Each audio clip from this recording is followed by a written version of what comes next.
कहानी की शुरुआत होती है एक ग्रुप एक्सप्लोरर की टीम से जो साउथ अटलांटिक ओशन के बीच में होते हैं। उस शिप पर डेविड नाम का एक वेदर ऑफिसर था जो मौसम का हाल बताता है। वो लोग एक ऐसे आइलैंड की तरफ जा रहे थे जो समंदर के बीचों बीच मौजूद था। सरकार ने डेविड को वहां इसलिए भेजा था ताकि वो उस आइलैंड के बदलते मौसम का ऑब्जर्वेशन कर सके। डेविड को लगभग 1 साल तक वहां रुकना था मौसम का डेटा कलेक्ट करने के लिए। पूरा साल मौसम का डेटा कलेक्ट करने के बाद फिर उसे वापस लौट आना था। डेविड को साल भर का खाना और जरूरत का सारा सामान दे दिया गया था। कई दिन के सफर के बाद आखिरकार वो आइलैंड तक पहुंच गए। वो लोग बोट की मदद से उस आइलैंड पर उतरे। ये आइलैंड पूरी तरह से वीरान था, जहां एक परिंदा भी दिखाई नहीं दे रहा था। उस आइलैंड पर एक लाइट हाउस और एक छोटा सा घर था जहां डेविड को रहना था, क्योंकि इससे पहले भी एक रॉबर्ट नाम का वेदर ऑफिसर यहाँ रहता था, लेकिन अब उसकी ड्यूटी का वक्त खत्म हो चुका था। उसने 1 साल तक अकेले उस आइलैंड पर रहकर मौसम का डेटा कलेक्ट किया। अब उसकी जगह डेविड यहाँ पूरा साल मौसम का डेटा कलेक्ट करने के लिए रहेगा और वो पुराना ऑफिसर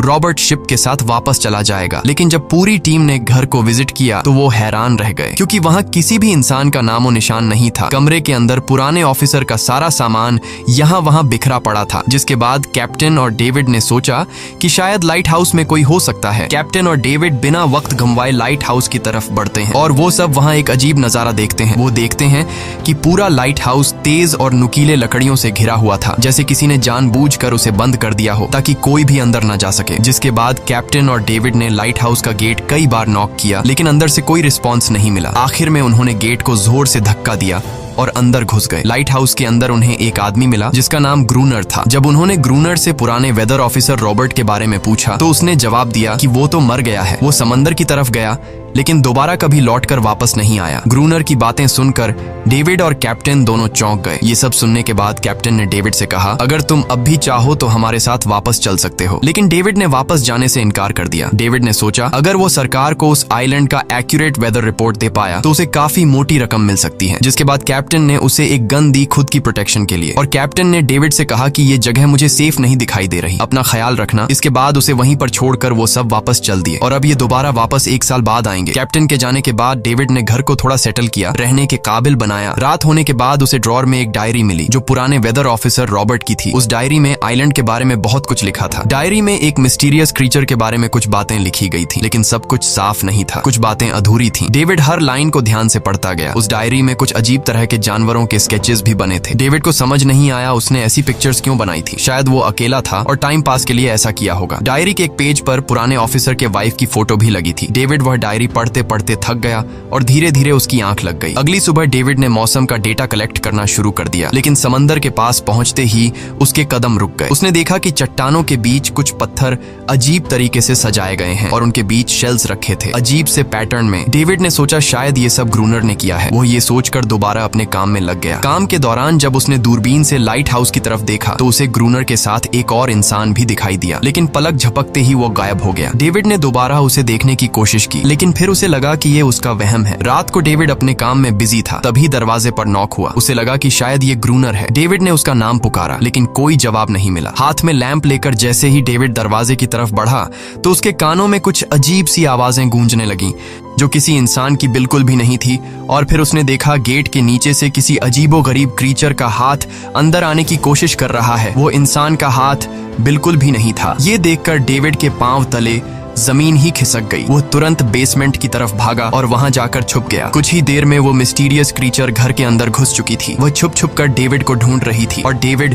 बेसमेंट के एक छोटे से दरार से उसे देखने लगा। डेविड की हलचल से उस क्रीचर ने डेविड को देख लिया, जिसके बाद वो क्रीचर डेविड को मारने के लिए तेजी से उसकी तरफ भागा और दरार से उसे पकड़ने की कोशिश करने लगा। तो डेविड ने खुद को बचाने के लिए फौरन चाकू उठाकर उसकी आंख में दे मारा। वो क्रीचर चीख के भाग गई, लेकिन वो कभी भी वापस आ सकती थी। और डेविड के दिमाग में ये बात कंफर्म हो गई कि जो डायरी में क्रीचर के बारे में बात लिखी थी वह सच है। डर के मारे वो पूरी रात सो न सका। अगली सुबह जब डेविड घर से बाहर गया तो उसने रेत पर कुछ पैरों के निशान देखे जो किसी इंसान के बिल्कुल भी नहीं थे। वो निशान सीधे समंदर की तरफ जाकर खत्म हो गए थे। अब डेविड को सब समझ आ गया था कि क्यों ग्रूनर ने लाइट हाउस के चारों ओर नुकीली लकड़ियां लगाई हैं। अब डेविड जान गया कि अगर मैं इस घर में रहूंगा तो वो क्रीचर मुझे कभी भी मार सकते हैं। डर के मारे डेविड लाइट हाउस की तरफ दौड़ता है और ग्रूनर को चिल्लाकर कहता है, गेट गेट खोलो, मुझे अंदर आना है। लेकिन ग्रूनर उसे अंदर नहीं आने देता और कहता है तुझे शिप के साथ लौट जाना चाहिए था। डेविड निराश होकर वापस लौटता है क्योंकि क्रोनर उसे लाइट हाउस के करीब भी नहीं देखना चाहता था। वो उसके ऊपर पानी गिराकर उसे दूर जाने को कहता है। अब उसे खुद ही कुछ करना होगा। उसने घर की हर एक विंडो को लकड़ी से बंद कर दिया,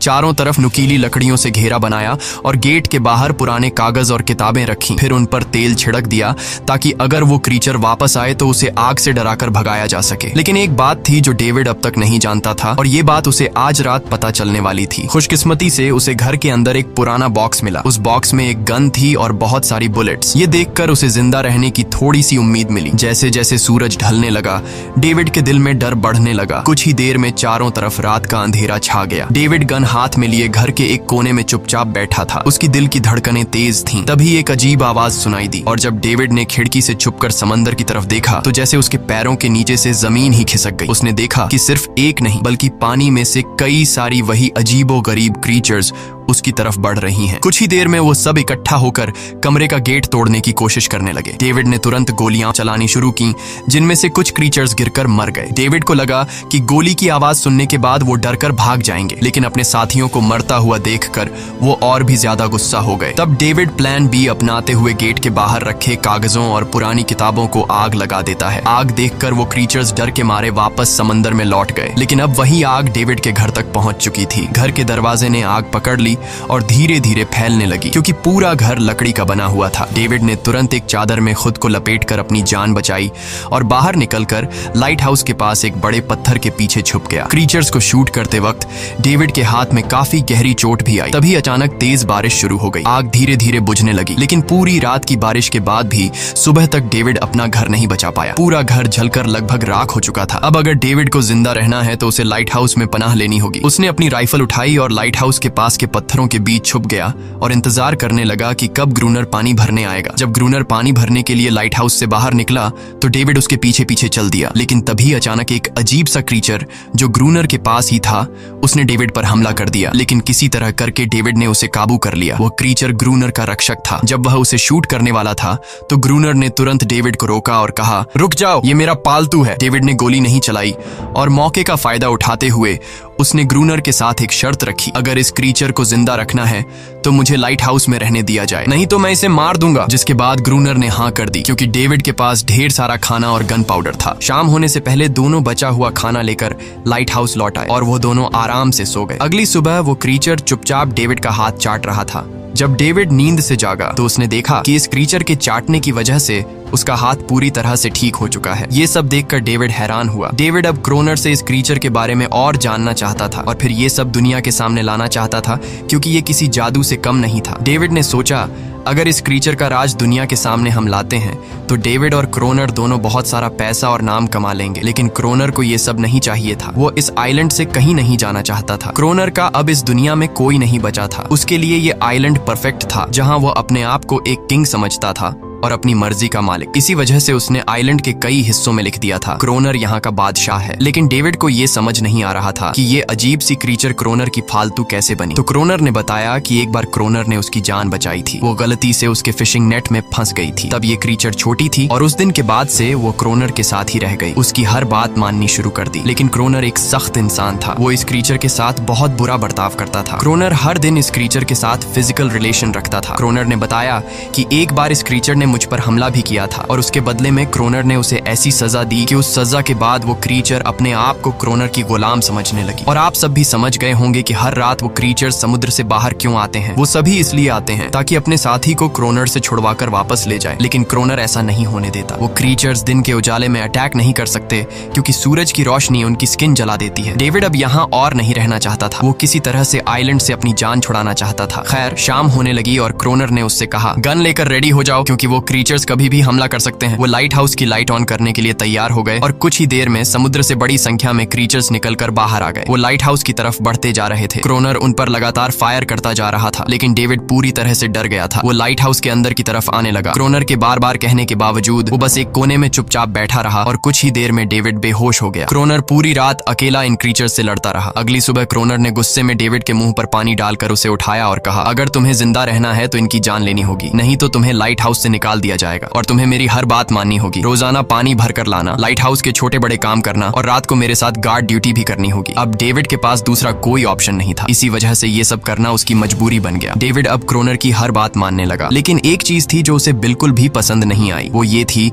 कि हर रोज उस फीमेल क्रीचर को अलग अलग तरीकों से फिजिकली टॉर्चर करना। रात होती है, दोनों फिर से गार्ड ड्यूटी के लिए तैयार हो जाते हैं और एक बार फिर वो क्रीचर समुद्र से निकलकर बाहर आते हैं। लेकिन आज डेविड को डर नहीं लग रहा था। उसने क्रीचर पर फायरिंग शुरू की, मगर आज क्रोनर कुछ भी नहीं कर रहा था। वो डेविड को बाहर छोड़कर लाइट हाउस का गेट बंद कर देता है और खुद चुपचाप अंदर बैठ जाता है ताकि डेविड खुद सीख सके कि इन क्रीचर से कैसे लड़ा जाता है। इसी तरह डेविड को लड़ते लड़ते वो रात कट जाती है और सुबह हो जाती है। सुबह क्रोनर ने देखा कि डेविड लाइट हाउस के गेट के बाहर खून में लथपथ बैठा था। अब उसने सीख लिया था कि इन क्रीचर्स से कैसे लड़ना है। इसी तरह समय गुजरता गया, रातों को इन क्रीचर्स से लड़ते हुए और दिन भर क्रोनर के लाइट हाउस के काम संभालते हुए। ये आइलैंड अब उसके लिए एक बंद घर जैसा हो गया था। वो हर वक्त सोचता रहता था कि कब ये जगह छोड़कर आजादी की सांस लेगा। समय के साथ साथ डेविड का उस फीमेल क्रीचर के साथ एक अजीब सी दोस्ती बन गई थी। डेविड को उसके लिए अब बुरा लगने लगा था। अब उसे समझ आया कि अपने लोगों को छोड़कर अकेला रहना कितना मुश्किल होता है। शायद वो क्रीचर भी कुछ ऐसा ही महसूस करती थी। डेविड ने उस क्रीचर को एक नाम भी दिया, अनारियस। इसी तरह से दिन गुजरते गए और फिर एक दिन उन्होंने देखा कि इन क्रीचर्स के अटैक्स धीरे धीरे कम हो रहे हैं। डेविड सोचता है शायद सर्दियों में वो कहीं और चले जाते हैं या फिर शायद उन्हें समझ आ गया था कि इन दोनों से लड़कर कुछ हासिल नहीं होगा। लेकिन क्रोनर ने उससे कहा कि ऐसा बिल्कुल नहीं है, वो फिर से अटैक करेंगे। अब वो अपनी संख्या बढ़ा रहे हैं। कुछ और दिन ऐसे ही गुजर गए। एक रात डिनर के बाद क्रोनर और डेविड ने टाइम पास के लिए चेस खेलना शुरू किया, लेकिन यहीं पर क्रोनर से एक बड़ी गलती हो गई। वो दोनों खेल में इतने उलझ गए कि लाइट हाउस की लाइट्स ऑन करना ही भूल गए। अंधेरे का फायदा उठाकर क्रीचर्स ने उन पर अटैक कर दिया। डेविड ने देखा कि क्रीचर्स की संख्या इतनी ज्यादा थी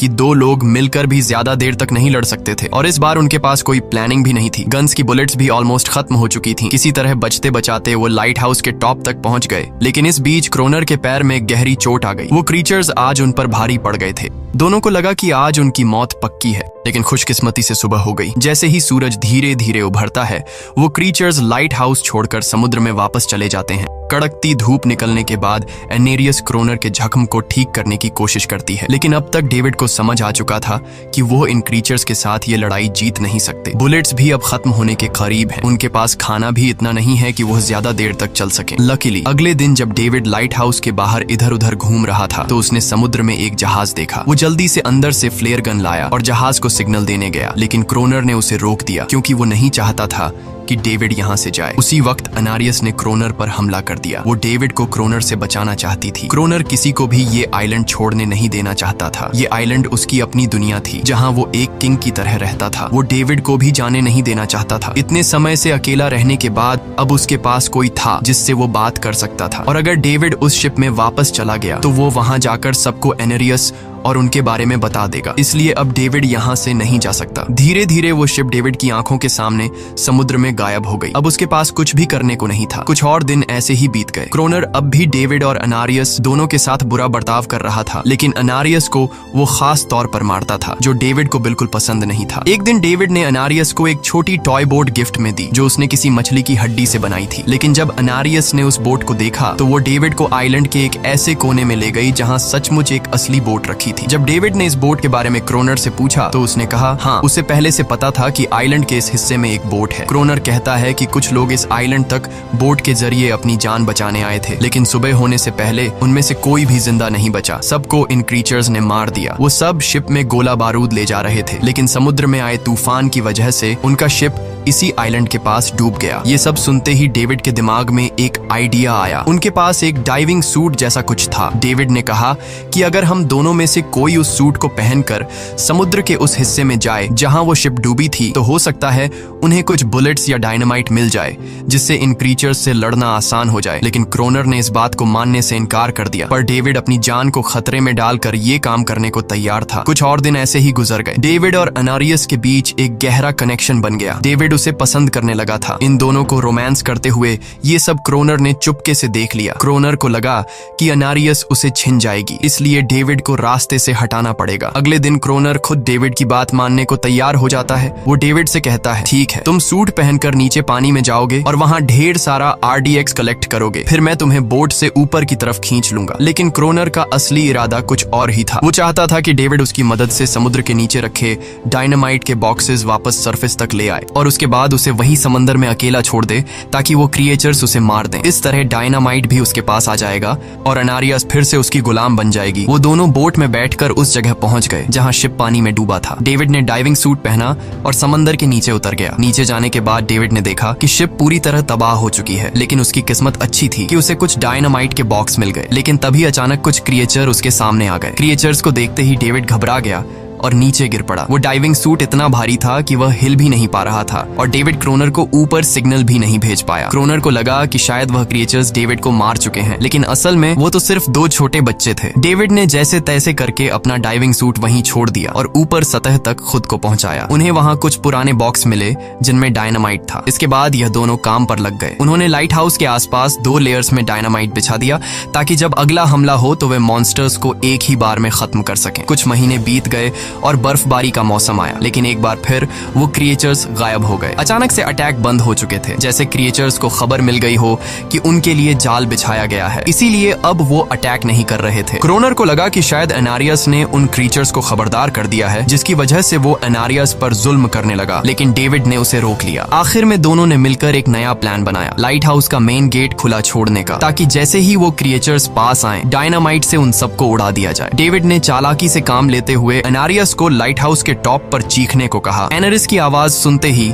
सभी क्रिएचर्स गुस्से से भड़क उठे। क्रिएचर्स ने जब देखा कि लाइट हाउस का मेन गेट खुला हुआ है तो उन्हें लगा कि यह अच्छा मौका है अनारियस को छुड़ाने का, लेकिन असल में यह उनके लिए एक चाल थी। कुछ ही देर में वह क्रिएचर समंदर से बाहर निकलने लगे। वे सीधे मेन गेट की तरफ बढ़े और अंदर घुसते ही डेविड पर हमला कर दिया। डेविड भी हिम्मत दिखाता है और क्रिएचर से जान छुड़ा लेता है। जैसे ही वे सभी क्रिएचर लाइट हाउस के पास पहुंच जाते हैं तो क्रोनर डायनामाइट का लीवर दबा देता है, लेकिन ब्लास्ट नहीं होता। असल में डेविड ने उसका कनेक्शन खोल दिया था और क्रोनर उसे दोबारा लगाना भूल गया था। डेविड तुरंत ऊपर भागता है और डायनामाइट का वायर जोड़ना शुरू करता है। तब तक वो क्रिएचर्स लाइट हाउस पर चढ़ने की कोशिश कर रहे होते हैं, जिन्हें सिर्फ अकेला क्रोनर रोकता है। जैसे ही कनेक्शन पूरा होता है डेविड पहला लेयर उड़ा देता है, जिससे कई क्रिएचर्स ब्लास्ट में खत्म हो जाते हैं, लेकिन अभी भी काफी मॉन्स्टर्स लाइट हाउस पर हमला करने के लिए तैयार होते हैं। इस वजह से क्रोनर दूसरा लेयर भी ब्लास्ट कर देता है। दोनों उस जोरदार धमाके में बेहोश हो जाते हैं। अगली सुबह जब दोनों होश में आए तो उन्होंने देखा कि एनरियस वहां नहीं थी। ब्लास्ट में चारों तरफ मरे हुए क्रिएचर्स पड़े थे। क्रोनर उन सबको मार रहा था जो जख्मी हालत में जिंदा बचे थे। तभी डेविड की नजर उनमें से एक के गले में लटके एक नेकलेस पर पड़ी। उस क्रिएचर को तड़पता हुआ देखकर डेविड को उस पर तरस आ जाता है और उसे अपनी गलती का एहसास हो जाता है। जिन क्रिएचर्स को वह अब तक खूंखार समझते आए थे वो भी इंसानों की तरह थे, सिर्फ बोल नहीं सकते थे। लेकिन क्रोनर के लिए यह सब बेकार बातें थी। उस दिन के बाद वह क्रिएचर्स फिर कभी अटैक नहीं कर पाए, लेकिन हर दिन समंदर के किनारे से रोने की आवाजें आती थीं। डेविड को अब तक नहीं पता था कि उन्होंने कितना बड़ा नुकसान कर दिया था, कितनी फैमिली टूट गई, कितने बच्चों ने अपने लोग खो दिए, सिर्फ एक गलतफहमी की वजह से। अगले दिन डेविड ने समंदर में उन क्रिएचर्स के कुछ छोटे छोटे बच्चों को देखा, वो सब जिन्होंने अपने परिवार खो दिए थे। डेविड ने पत्थरों का एक गोल सर्कल बनाया और उसके बीच में वह छोटी टॉय बोट रख दी ताकि एनरिस उसे देखकर वापस लौट आए। डेविड ने कई घंटे इंतजार किया, लेकिन एनरिस कभी वापस नहीं आई। सुबह नींद से जागने के बाद डेविड ने देखा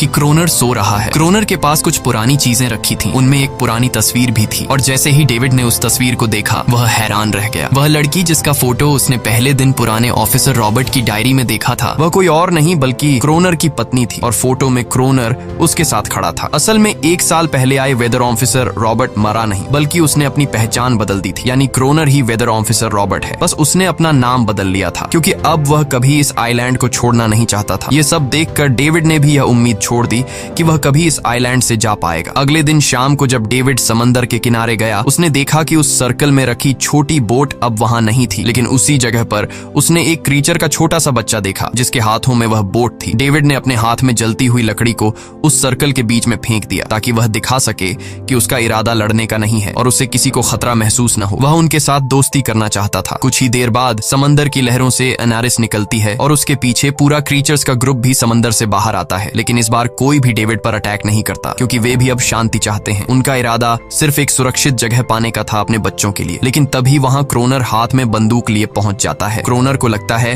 कि अगर शांति हो गई तो उसे सबसे ऊपर होने का एहसास कैसे होगा। डेविड उसे समझाने की कोशिश करता है कि ये क्रीचर्स लड़ना नहीं चाहते, ये शांति चाहते हैं। लेकिन क्रोनर किसी की नहीं सुनता। वो एनेरियस से चिल्लाकर कहता है, अंदर चली जाओ। लेकिन ये पहली बार था कि एनेरियस ने उसकी बात नहीं मानी, क्योंकि अब वह उसकी नौकरानी नहीं थी। यह देखकर क्रोनर को लगता है कि अब इस आइलैंड पर उसकी बादशाहत नहीं रही। क्रोनर खुद को अंदर से कमजोर महसूस करने लगता है, क्योंकि अब कोई भी उसका हुक्म नहीं मान रहा था। गुस्से में उसने लाइट हाउस की तरफ कदम बढ़ाए। डेविड को लगा शायद क्रोनर को अब समझ आ गया होगा कि हर एक जानवर आजादी चाहता है, कोई भी किसी का गुलाम बनकर नहीं जीना चाहता। लेकिन क्रोनर के सर से बादशाहत का भूत कहां उतरने वाला था। जैसे ही वह लाइट हाउस पहुंचा, उसने सिग्नल गन से एक फ्लेयर छोड़ी, जो सीधा जाकर एक क्रीचर के बच्चे से टकरा गई। उस बच्चे की तुरंत मौत हो गई। सभी क्रीचर्स डर के मारे भाग गए और एनेरियस ने भी डेविड पर अपना पूरा भरोसा खो दिया। गुस्से से पागल डेविड तुरंत लाइट हाउस की तरफ भागता है क्रोनर को सबक सिखाने। डेविड उससे लड़ने लगता है, क्यों किया तूने ये सब? ये लोग तो बस शांति चाहते थे। लेकिन क्रोनर इतना हिंसक हो चुका था कि उसने डेविड को मारने का फैसला कर लिया। वह हाथ में लोहे का रॉड लेकर जैसे ही डेविड पर वार करने जा रहा था, डेविड ने उसे उसके असली नाम से पुकारा और कहा, रुक जाओ रॉबर्ट, तुम खूनी नहीं हो। ये सुनकर क्रोनर एकदम रुक गया। असल में रॉबर्ट ऐसा इंसान कभी था ही नहीं। इस आइलैंड पर आने के बाद अकेले रहने की वजह से उसकी मेंटल हेल्थ बिगड़ चुकी थी। अकेलापन, अपनी पत्नी की मौत और गहरा डिप्रेशन, इन सब ने उसे ऐसा बना दिया था। वह असल में कोई किलर नहीं था, वह एक अच्छा इंसान था। क्रोनर को एहसास हुआ कि ये क्रीचर्स कभी लड़ना नहीं चाहते थे, वे बस शांति चाहते थे। क्रोनर ने उन्हें सिर्फ इसलिए मारा ताकि वह खुद को पावरफुल दिखा सके। और अब क्रोनर को अपनी गलती का एहसास हो चुका था, इसीलिए उसने खुद को उन क्रीचर्स के सामने सरेंडर कर दिया और कुछ ही पलों में उन्होंने उसे मार दिया। डेविड लाइट हाउस के अंदर खुद को लॉक कर लेता है। समय ऐसे ही बीतता चला जाता है और 1 साल बाद आइलैंड पर एक गवर्नमेंट अफसर आता है, साथ में एक नया वेदर ऑफिसर भी होता है। अब नए गवर्नमेंट अफसर ने इस आइलैंड पर वेदर मॉनिटर की ड्यूटी करनी थी। जब कैप्टन पिछले अफसर के बारे में डेविड से पूछता है तो डेविड भी वही बात करता है कि वह पानी की तरफ गया था लेकिन कभी वापस नहीं आया। और वेदर ऑफिसर को भी लगता है कि डेविड ही क्रोनर है। डेविड ने भी उनकी इस गलतफहमी को ठीक नहीं किया। वह चुपचाप बालकनी पर गया और खड़ा हो गया बिना कुछ कहे, क्योंकि अब वह भी इस आइलैंड को छोड़ना नहीं चाहता था, बिल्कुल क्रोनर की तरह। इसी दौरान एनेरिस भी अपने परिवार के साथ खुश थी। अब उन्हें किसी क्रोनर जैसे आदमी का डर नहीं था। अब वे आइलैंड पर भी और समंदर में भी आजादी से जी सकते थे। इसी के साथ कहानी खत्म हो जाती है। अगर वीडियो आपको अच्छी लगी हो तो हमारे चैनल को जरूर सब्सक्राइब कीजिए।